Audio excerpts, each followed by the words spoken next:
Saul was 30 years old when he became king, and he reigned over Israel 42 years.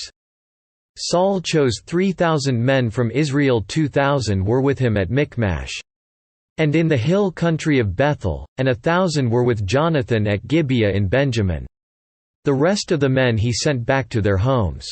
Jonathan attacked the Philistine outpost at Geba, and the Philistines heard about it.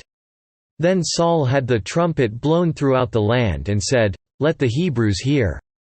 So all Israel heard the news, Saul has attacked the Philistine outpost.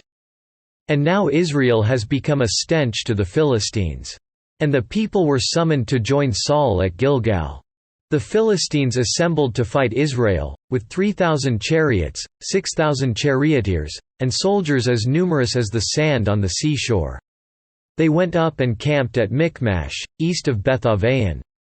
When the men of Israel saw that their situation was critical and that their army was hard-pressed, they hid in caves and thickets, among the rocks, and in pits and cisterns. Some Hebrews even crossed the Jordan to the land of Gad and Gilead. Saul remained at Gilgal, and all the troops with him were quaking with fear. He waited 7 days, the time set by Samuel, but Samuel did not come to Gilgal, and Saul's men began to scatter. So he said, "Bring me the burnt offering and the fellowship offerings." And Saul offered up the burnt offering.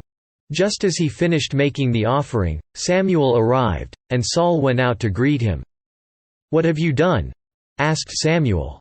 Saul replied, "When I saw that the men were scattering, and that you did not come at the set time, and that the Philistines were assembling at Michmash, I thought, now the Philistines will come down against me at Gilgal, and I have not sought the Lord's favor. So I felt compelled to offer the burnt offering." "You acted foolishly," Samuel said. "You have not kept the command the Lord your God gave you. If you had, he would have established your kingdom over Israel for all time. But now your kingdom will not endure. The Lord has sought out a man after his own heart and appointed him leader of his people. Because you have not kept the Lord's command."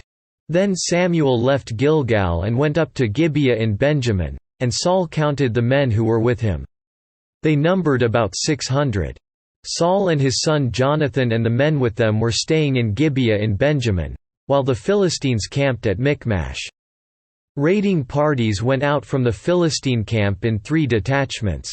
One turned toward Ophrah in the vicinity of Shual, another toward Beth-horon, and the third toward the borderland overlooking the valley of Zeboim facing the desert. Not a blacksmith could be found in the whole land of Israel, because the Philistines had said, "Otherwise the Hebrews will make swords or spears." So all Israel went down to the Philistines to have their plowshares, mattocks, axes and sickles sharpened.